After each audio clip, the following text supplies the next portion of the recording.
बैसाख का महीना चल रहा है। शंकर के शिवालय में जाओ, शिव के शिवालय में 3 स्थानों का स्पर्श अवश्य जरूर।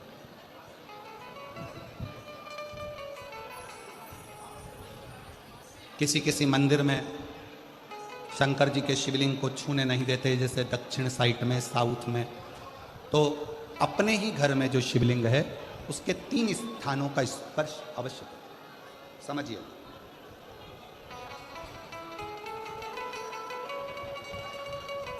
पहला, शंकर भगवान के जहां से जल बहता है उस स्थान, ये जलाधारी है, जल बहता है, ये शिवलिंग है, यहाँ से जो पानी नीचे की ओर जाता है उस स्थान का स्पर्श अवश्य करें। दूसरा, शिवलिंग का जो गोल भाग है उस गोल भाग में कहीं पर भी अपनी हथेली का स्पर्श अवश्य करें। तीसरा, शंकर भगवान के शिवलिंग का जो ऊपर का भाग है वहाँ अपने अस्त्र का स्पर्श अवश्य करें। तीनों स्थान पर ब्रह्मा, विष्णु और महेश का स्मरण करते हुए जब बैसाख महीने में आप शंकर भगवान को जल समर्पित करें। शिव जी को जब बैसाख के महीने में जल दिया जाए तो दोनों हाथ से अंजलि में कलश रखकर शंकर भगवान की अपने हाथ की अंजलि में जल रखकर शिव जी को जल अवश्य समर्पित करें। शिवरात्रि के बैसाख महीने की शिवरात्रि पड़े, बैसाख महीने की प्रदोष पड़े तो एक बेलपत्र शंकर को अवश्य समर्पित करें। मान लो गर्मी बहुत तेज है, पेड़ों पर बेलपत्र नहीं मिले तो एक दुर्वा शिव को अवश्य समर्पित करें। मान लो बहुत तेज गर्मी पड़ने पर, यहाँ रतनगढ़ में तो हम देख रहे हैं रजी रज धूली धूल इतनी है, मिट्टी इतनी है कि यहाँ तो दुर्वा मिलना भी बड़ा मुश्किल है, तो एक चावल का दाना शिव को जरूर समर्पित करो। उतने में और बैसाख महीने में सबसे ज्यादा जरूरी है, जो सबसे ज्यादा जरूरी है बैसाख महीने में, वो जलाशय अर्थात अपने घर के नज़दीक में कोई पानी का स्थान हो, जलाशय हो, वहाँ का जल शिव को समर्पित करना, या शिव के नंदी के पास में। और हम तो कहेंगे शंकर का नंदी केवल मंदिर में मत देखो, आपके घर के आसपास में हमारे मारवाड़ की पहले की रीति रही है। राजस्थान में बहुत सालों पहले, जब लगभग 19 से 20 साल पहले हम फलोदी में आए थे, 20 साल पहले, और 20 साल पहले जब हम फलोदी में आए थे राजस्थान में, तो हमने उस फलोदी राजस्थान में देखा था कि प्रत्येक घर के बाहर पत्थर का एक छोटा सा कुंडा जैसा होता।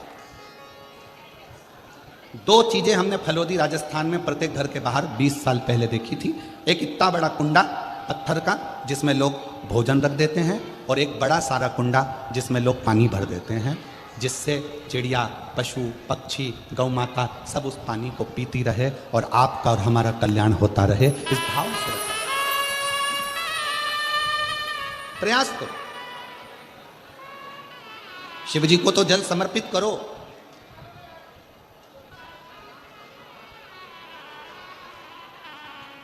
साथ में कोई जीव का भी अगर कल्याण हो जाए आपके एक लोटा जल से, तो उसको भी करना, उसको भी।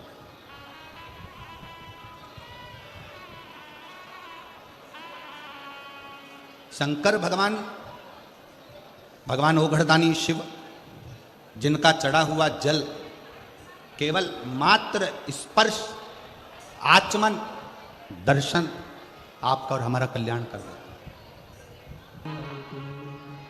अपने दुख को, अपनी तकलीफ को, अपने कष्ट को किसी दूसरे के दरवाजे पर जाकर कभी मत करो, कभी मत।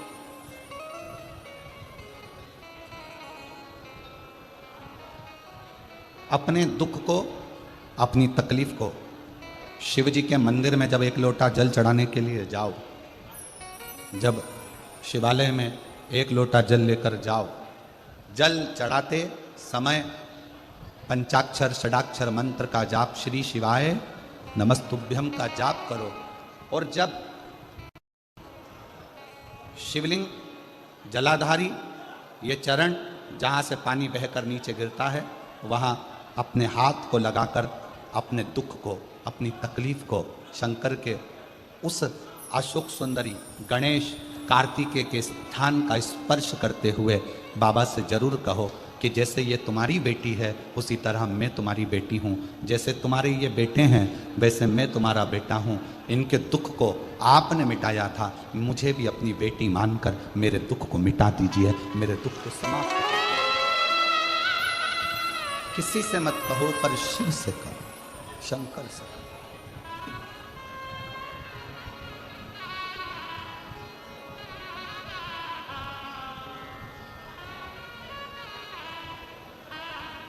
जब आप चरण पकड़कर अशोक सुंदरी की जगह पर अपने हाथ का स्पर्श कर कर गणेश कार्तिकेय के स्थान का स्पर्श कर कर शिव से कहोगे तो शंकर अपनी औलाद आपको बनाएंगे और अपनी पुत्री समझकर आपका दुख जरूर मिटाएंगे। से श्री शिवाय नमस्तुभ्यम ज़्यादा नहीं तो 11 बार तो निकाल लिया करो।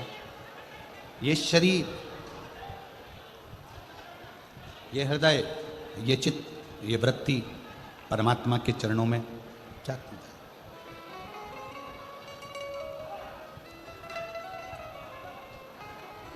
दुख है ना, शिव से कहो। पुरुष में और स्त्री में एक बहुत बड़ा अंतर है।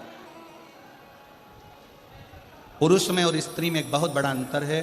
पुरुष एक कान से सुनता है, दूसरे कान से निकाल देता है। स्त्री दोनों कान से सुनती है, जुबान से निकाल देती है। पुरुष में और स्त्री में सबसे बड़ा अंतर यही है कि पुरुष यहां से सुनेगा, यहां से निकाल देगा, और स्त्री दोनों कानों से सुनकर मुख से निकाल देती है। शिव पुराण की कथा कहती है अगर स्त्री को मुख से निकालना भी है सुनने के बाद तो अपने पिता देवादिदेव महादेव के सामने जाकर निकाले तो बात शिव के पास। सबका किया है मेरा उद्धार हे त्रिपुरधारी, हे त्रिशूलधारी। आपने सबका कल्याण किया तो मैं कैसे रह गई। मेरा उघड़दानी, मेरा शंकर भगवान उसी को बुलाता है जिसकी झोली उसको खुशियों से भरना होता है। खुशियों से। अब मालूम पड़े पूरा रतनगढ़ का लोग कथा सुनने के लिए आ जाए तो शंकर भगवान को 3 महीने में देना है, ये शिव पुराण का प्रमाण है। अब बुलाएगा उसी को जिसको देना होगा। जिसको देना ही नहीं है वो मन बनाकर रख भी लेगा कि मुझे कथा सुनने जाना है, कथा सुनने जाना है, पर मेरा भोले बाबा उसको यहाँ तक पहुँचने ही नहीं देगा, पहुँचने ही नहीं।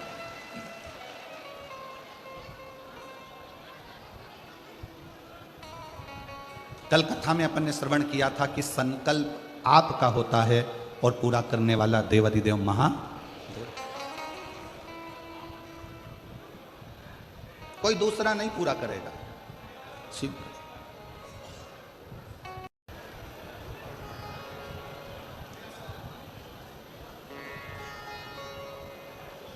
भाई श्री हनुमान प्रसाद जी पोद्धर जी ने अपनी वाणी में कल्याण के शिव अंक में, अगर बन सके तो आप पढ़िएगा, कल्याण के शिव अंक में भाई श्री ने एक लाइन लिखी है। भाई श्री ने अपनी वाणी में लिखा कि भगवान को पाने के लिए अगर तुम अपने दिल से एक बार अगर मुख से कह दोगे कि हे प्रभु मैं तुम्हारा हूं और तुम मेरे हो, बस ये बात अगर दिल से कह दी तो परमात्मा भी तुम्हारा हो जाता है और तुम परमात्मा के हो जाते हो।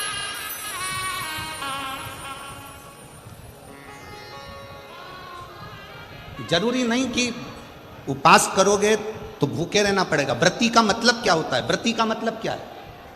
एक सिंहपुर प्रदेश में एक व्रती ब्राह्मण रहता था। व्रती ब्राह्मण का मतलब यह है कि वो कुछ खाए पीने से या उपास रखने से, साबूदाना खाने से, मोरधन खाने से, चिप्स खाने से, वेपर्स खाने से, पपीता खाने से, सेवफल या केला खाने से व्रत नहीं होता। व्रत का मतलब है कि तुमने एक नियम बना लिया कि मैं रोज अपने घर से 1 लोटा जल लेकर शंकर के मंदिर जाऊंगी, या आपने कोई नियम बना लिया कि मैं 15 मिनट शंकर का भजन करूंगी, या नियम बना लिया राम नाम, कृष्ण नाम, शिव नाम जपूंगी, ये तुम्हारा व्रत हो गया, तुम व्रती हो गए, ये व्रत तुमने धारण कर लिया।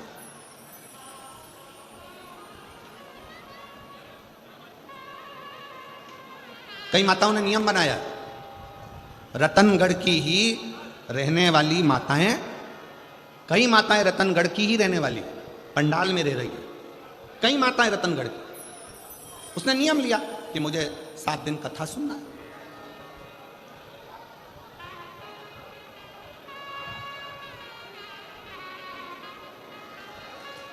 उसका नियम था, व्रती है। व्रत करने का मतलब यह नहीं है कि तुमने उपास करा, कुछ खाया पीना छोड़ दिया, कुछ खाना पीना छोड़ दिया तो भगवान तुमसे प्रसन्न हो जाएगा।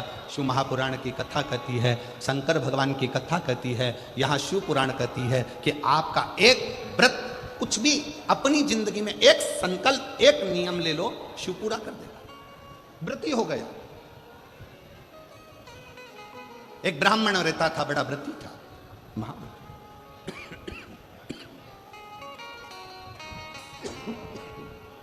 और वो महाव्रती ब्राह्मण तत्व किसको कहते हैं, शंकर की भक्ति किसको कहते हैं? शिव पे चढ़ा हुआ जल साधारण नहीं होता, शंकर पर चढ़ी हुई बेलपत्र साधारण नहीं होती।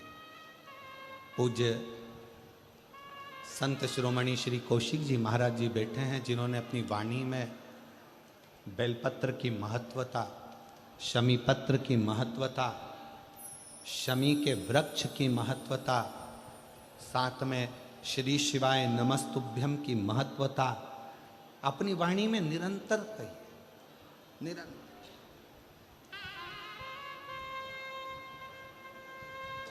शिव जल साधारण नहीं है, शंकर की भक्ति साधारण नहीं है, शिव स्मरण साधारण है।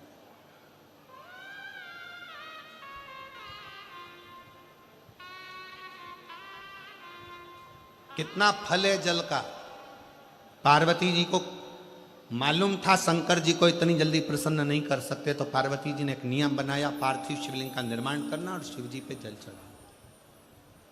1 लोटा जल सारी समस्या का हल। एक पार्थिव लिंग का निर्माण कर कर जल समर्पित करते। कितना कितना अर्चन माता पार्वती जी के जीवन में, कितना कितना अर्चन।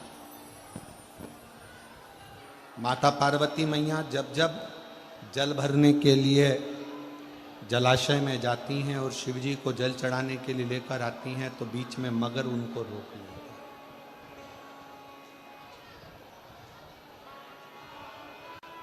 कहीं पार्वती मैया जब भगवान शंकर को रिझाने के लिए आतुर होती हैं, तो फिर कोई ना कोई क्रम होकर उनकी अर्चना जो हो रही है, भजन जो हो रहा है, स्मरण जो हो रहा है, उसमें अड़चन दी जाती है। शिव महापुराण की कथा कहती है कि जब भी आप कोई तप करेंगे, साधना करेंगे, भजन करेंगे, कीर्तन करेंगे, मंत्र जाप करेंगे, नाम जाप करेंगे, स्मरण करेंगे, तो थोड़ी ना थोड़ी अड़चन बीच में आएगी, आती है। और उसमें घबराना नहीं है। उस अड़चन में अपन को घबराने का काम नहीं है। एक बड़ा सुंदर व्याख्यान वर्णन है। मान लो किसी काम के लिए आप बहुत दिनों से लगे हुए हो और वो कार्य पूर्ण नहीं हो रहा, बहुत दिनों से लगे हो, मेरा ये कार्य होना चाहिए, मेरा ये कार्य होना चाहिए, मेरा ये कार्य होना चाहिए, और नहीं होगा। तो शिव महापुराण का एक बड़ा सुंदर सा भाव कहा, बहुत सुंदर सा भाव वर्णन किया कि बेलपत्र का जो नीचे का जो भाग होता है, बेलपत्र के जो नीचे का जो भाग है, इस नीचे के भाग में थोड़ा सा गाय का घृत, देसी गाय का थोड़ा सा घी घृत इस नीचे के भाग में लगा लेना चाहिए। ये उनके लिए भी है जो बहुत दिनों से कोई कार्य करना चाह रहे हैं पर हो नहीं रहा, बहुत दिनों से लगे हुए हैं, आज होगा, कल होगा, परसों होगा, कोई फाइल अदालत में अटकी हुई है, कोई प्रशासनिक कार्य अटका हुआ है, कोई कार्य अटक रहा है, उसके लिए बहुत जरूरी। नीचे की जो डंडी है उसमें घृत लगा लो, घी गाय का, और इस 2 पत्ती और बीच की पत्ती के बीच का जो डंडी का भाग है, बीच की जो डंडी का भाग है, इसमें लाल चंदन लगा लीजिए, बीच के भाग में लाल चंदन। और किसी भी